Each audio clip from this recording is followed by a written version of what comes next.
Magandang araw sa inyong lahat. Medyo mainit pa rin talaga ang panahon kahit na past 5 PM na. Kaninang umaga binalak ko nang gumawa ng video pero hindi ko magawa kasi nga ang dami kong ginagawa. So nung magtanghali na, yun na. Alam nyo, pag may AIDS ka na talaga, antukin ka pagka 2 PM, ganyan, 3 PM, inaantok na. Ayaw umandar ng utak ko. Hindi ako makaisip. Kaya ngayong hapon na lang, yun na, medyo napreskohan na ako. Kaya pag-uusapan natin ngayon yung cost of production ng brown egg. At ibe-base ko na lang dito sa mga alaga kong Rhode Island Red, no? At kagaya ng sinabi ko dun sa nakaraang video, ang mga alaga ko ay trial flock lang muna. Oo, kasi first time kong mag-alaga ng Rhode Island Red, no. So trial flock lang muna, 8 hens ito at meron isang tandang. So nagtataka siguro kayo kung bakit masyadong mataas yung mga presyo ng itlog ng RIR, di ba? Actually nung bumili ako ng itlog, Fertilion, 26 pesos ang isa. Pero siyempre yun nag-fail kasi pinalimliman ko sa sa native chicken. Magulo yung native chicken na yun. So hindi nag-prosper yun. But in short, ang pag-uusapan naman natin ay yung cost of production niya. So di ba? Hindi nyo ba naiisip minsan bakit kaya napakataas? Gaano ba karami ang kinakain nila? Gaano ba katakaw ang mga Rhode Island Red? Totoo, matakaw ang mga Rhode Island Red kasi malalaki nga ang katawan nila, no? Pero dito sa yung mga alaga ko, confined sila. At correction pala doon sa nasabi ko doon sa isang video, sabi ko 111 grams lang, pero nagtaas pala ako. Tiningnan ko yung notes ko kanina, tiningnan ko yung record ko, na ginawa ko palang 113 grams per head per day. Actually 1138, no? Almost 114 grams yun, pero kulang-kulang na 114 grams. So nakaka-consume sila ng 1 kilo and 25 grams sa buong maghapon. Lahat na sila yun ang kinakain nila daily. At ang presyo ng feeds na ginagamit ko, binibili ko ay yung 33 na.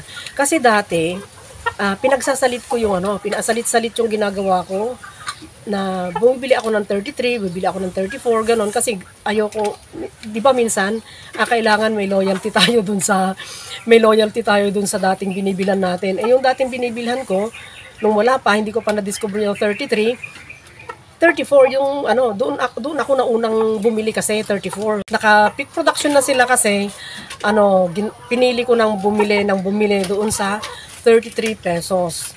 At yung doon sa kabila, ang binibili ko na lang yung yung breeder, no? Yung breeder feeds, yun ang binibili ko doon sa kabila.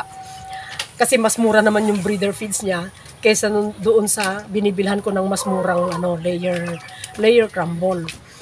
So, yun, kaya sila nakakagastos, no? Nakakakain sila ng 1 kilo and 25 grams ng feeds at ang amount nun ay 33.82.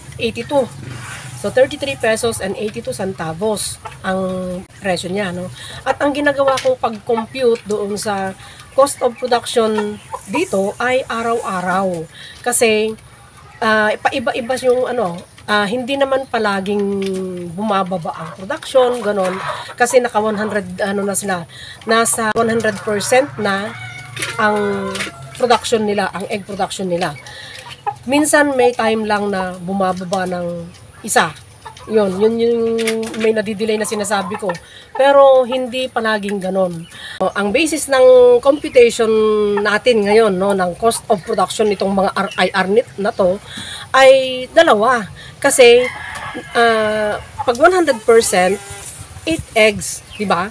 Pag naman yung 7 eggs, 87.5% lang yon. Pero hindi naman natin pakikialaman yung percentage na kasi nga nandun na nga yung itlog. At yung mga hindi nakakaalam, syempre, di ba? Ituturo ko kung paano ang pag-compute ng cost of production na hindi natitingnan yung feed conversion efficiency. Kaya hindi ko na kinompute, no, yung feed conversion kasi nakikita ko naman na mababa lang yung feed conversion nila. Ibig sabihin kasi mataas ang production nga, di ba? Mataas ang production nila. So, ang gagawin ko na lang ay shortcut. So kung ito ay nakakakain sila ng 1 kilo and 25 grams, tapos ang bayad ng yung presyo ng kinakain nila no araw-araw ay 33 pesos and 82 centavos. So i-divide ko na lang yon ng 8. So 33.82 divided by 8 equals 4.22. So iyon yung cost of production per egg. Hindi ko na kinompute yung cost of production per dozen of egg, basta yung per piece na lang, no. Magkano yung yung cost of production per piece of egg ng brown eggs, yung itlog ng mga Rhode Island Red na yan. So 4 pesos and 22 centavos lang pala kung 100% ang production, no, yung 8 eggs na yon. Kasi nga 8 lang ang population nila. Tapos ang presyo lang ng feeds ay 33 pesos. Doon sa per kilo na binibili ko nakakain lang nila ay 33.82. Pero kung bumaba ang production, alam nyo ba, tataas din syempre yung cost of production bahagya. So kung 7 eggs naman ang naitlog lang nila, at syempre the same pa rin yung kinain nila. The same pa rin na 1 kilo and 25 grams at pareho pa rin ng bayad, no? 33 pesos and 82 centavos ang presyo ng feeds na nakain nila. Kaya divided by 7 yon. 33.82 divided by 7. Kaya ang cost of production per piece of egg doon sa 7 eggs na nailabas, no, ay 4.83. 4 pesos and 83 centavos. So medyo palapit na sa 5, di ba? Doon sa mga free range chicken na kasi di ba?